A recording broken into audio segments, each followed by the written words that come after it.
Сайн байцгаана уу миний Монголын ард түмэн. YouTube бичлэгэндээ тавтай морил.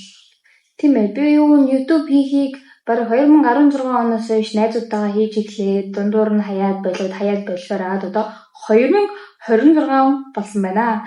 Энэ үнэхээр ичмээ биш гэж үү? Тэгээд би за 2016 он чинь шинэ 2000 биш 2026 он чинь шинэ 2016 юм чинь одоо би тууштай байх юм бол 2036 онд Тэ юм яаж мэдэх вэ? Би 100,000 subscribeтай байх чинь гэлөө үгүй ч би. Тэгээд би үзсэн ба. За зүгээр ярив. Би сургуультай ирчихсэн байна. Та харж байвал. Тэгээд бас сони юм миний iPad ингэж бичдэг юм байсан юм. Сая л болж мэдлээ. iPad чинь ингээд уртлаараа 0.5 бичдэг юм шиг. Ингийн үед ингээд амар сонирхолтой харуулъя. Энэ ингээд зүгээр камер заяа. Энэ нь болохоор 0.5 юм шиг хүртэл камерыг ингээд сунгачаар ингэж бичдэг юм байна. Гэдэг олж мэдлээ. Тэгээд би сургуультай ирсэн. Тэгээд сургуультай оллоо сая би намрын семестр чөлөө авсан байсан чинь над руу хүмүүс сургуулаа хайцсан юм уу? Сургууль руу буцаж явахгүй юм уу? Сургуулаа хайцсан юм уу? Яагаад сургуулаа хайцсан ингэж баахан бичсэн.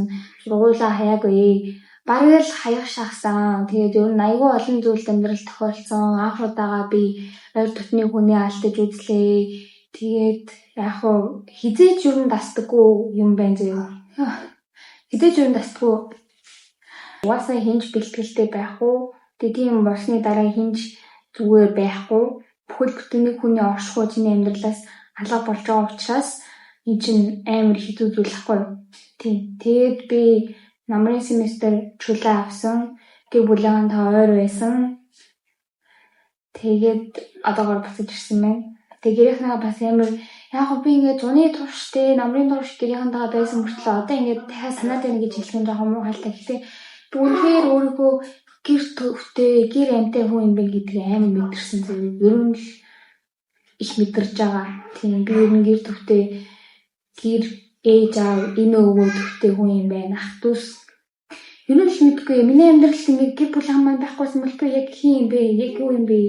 Тэг би ингээд 1000 олны танил би ингээд 1000 од болсон ч яг хөө би өөрийгөө олны танил болно гэж хэлэхгээгүй л дээ. Зүгээр л амьдрал ер нь гэр бүл байхгүй бол яг ямар утгагүй байна л гэж би хувьдаа бодсон. Тэгээд энэ миний л харах үнцэг юм да хөө. Гэртээ ирэхэд ингээд гэр дүүрэн хүмүүс байхгүй, намайг хүн байхгүй. Би ямар нэгэн хариалт хүн байхгүй бол амар гонхтой шүү дээ. Гэр би бодсон. Тэгээд байгаа зүйлдээ бид нарыг талархах хэрэгтэй мэн гэж бодож сая ирсэн байгаа. Тэгээд гэрийнхнийгаа юм санджээ. Нохот болсон байсан шүү дээ. Би тэгээд нохоогоо үлдээгээд ирсэн чинь бас амар санаад би ингээ хүүхдээ орхисон юм шиг тэгээд би ингээ видео колл битүүр ингээ ярьсан чинь ингээ өөдөөс уйлаад тийм. Тэгээд яг энд ингээ хүмүүс нохоо тижээд идэх юм байл л тэгтээ би одоо өөрийгөө тижээж чадахгүй бас нохоогоо авчвал совоогоо л тэгэл энд өвдчүүл би яаж чадахгүй тэгэл ахиал энэ нохоогоо алдаал тийм мэдрэмж авмаар байна. Тийм болохоор би бошуухан шиг сургуулаад бошуухан шиг гэртээ очиод гэрийнхэнтэйгээ хамт ээж автагаа, эмээтэйгээ, эмээнэртэйгээ тэгээд ингээд ах эх нартайгаа ингээд баймар аахгүй.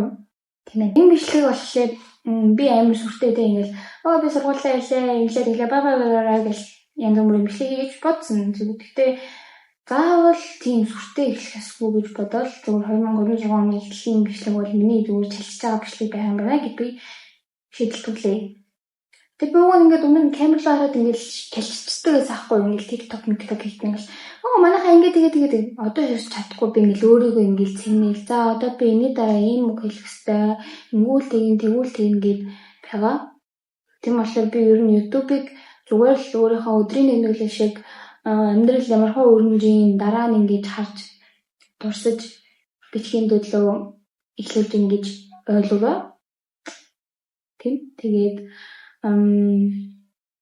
Уг нь би солонгос явахдаа ингээд гоё YouTube дээр vlog хийж бодсон бодсаахгүй. Тэгсэн чинь ягаад ч юм чадаагүй. Миний камер солонгос байхад зүгээр л цэнэглэн штэ би ингээд шүнжэнгөө жиж ингээд камер ингээд цэнгийн дүүрээтэй дүүрсэн байхад нь за ингээд унтраач өглөө ингээд бичлэг ингээл Сэрэнгүүд камерны мантны дуусчаад байсан дээ. Тэгээ одоо энэ дэрс чи зүг зүгээр.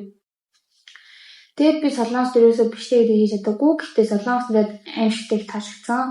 Тийм бит хоёр ирсэн баа. Тэгээд би сургуультай нөхөр найзуудтайгаа ирсэн баа. Ангийнхан дарагтайгаа. Хавайг бол буцаж ирэхэд амар гоё юм. Яагаад гэвэл би анх ирэхдээ нөгөө манай их чах хоёр байдаг байсан шүү дээ. Гэтэ нөгөө амар танихгүй орчинд ирсэн болохоор жоохон сандралтай гэсэн чи одоо ингээд баг ихэнх хүмүүсийг таньж байгаа. Тэгээд өмнө бас амьдардаг байсан газараа хийж ирэхээр мэдрэмж нь бас өөр гоё санагдсан юм шиг. Би бас нэг өөр нэг гэртээ ирж байгаа юм шиг надад санагдсан.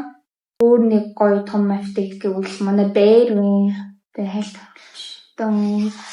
Бээрэнд орсонч гэж сургуулийн кампус дотор тэгээд бид хоёр хоёлаа амьдарч байгаа. 2 өрөө гэх юм болов уу? 1 өрөө гэх юм болов уу? Зочны өрөө, тэгээ унтлах өрөө, ерөн зэрэг өрөө.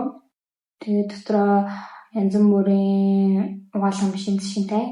Ер нь бол бүх юм байгаа. Тэгээд гайгүй амьдрах гал тухай болох хичээж байна. Болох байхаа найзуудаа. Солонгосоос би скин кэрийн юмнууд авсан чинь надад бүр амар их таалагдчихсан. Би гэхдээ Монголоос авангууд надад ерөөсөө таардаг байсан. Энэ нэг ингээ Монголд хүмүүс яг өриг юм дарж гинөө гэдэгтээ би амар questionable болсон шүү дээ. Монгол өриг юм зардаг газар яг гарын 10 өрөөнд багтахаар байгаа юу? Тэг инглэм өриг гэсэн газар шатдаг байхад тэг үүндээ юу ч таардаггүй би улам л батхан нэмээд идэгсэн. Тэгэд одоо энэ солонгосоос авсан юмнуудаа хэвлэнгүү тараа миний ярсыг яг цай агаартай холбоотой гэж магадгүй л дээ магадгүй. Гэхдээ би өмнө нь нөгөө Монголоос авчирсан юм энд хэрэгэлт байхад миний ярс ч гэсэн асуудалтай л гэсэн. Тэгээ би яг Olive Young-оос баах юмнууд авсан. Тэгээд тэр надад бүгд айгүй таалагдчихж байгаа. Ирээдүйд би миний давхар өрөөсөн үү? Ирээдүйд би Солонгост мастер идрээ бас хийх боломж болтол хийж бодож байгаа. Гоё том сургуульд тий. Ер нь хүн аялаад энэ тийг үзээд явахаараа бодол илүү өргөжөөд зорилго илүү нэмэгдээд хүсэл тэр чинээгээд хэлээд тэгээд ер нь чадахгүй юм гэж ер нь байхгүй чадах юм байна гэдэг бодолтой болт юм шиг надад санагцсан. Мэдгүй би ер нь л сүүлийн хагас жилийн турш гэр бүлийн үн цэнийн талаар ойлгож авсан гэхэд болно дөө. Тэгээд би ч гэсэн ирээдүйд нэг хүүхдүүдийн ээж болно. Тэгээд тэр хүүхдүүдийнхээ хувьд амьдрал нь байна. Тэгээд тэр хүүхдүүд ч гэсэн миний хувьд амьдрал маань байна гэж бодохоор амар гоё. Тэгээд тийм энэ амьдралны тиймэрхүү активитет орсон гарсан байна. Тийм. Баяртай. Subscribe дараарай.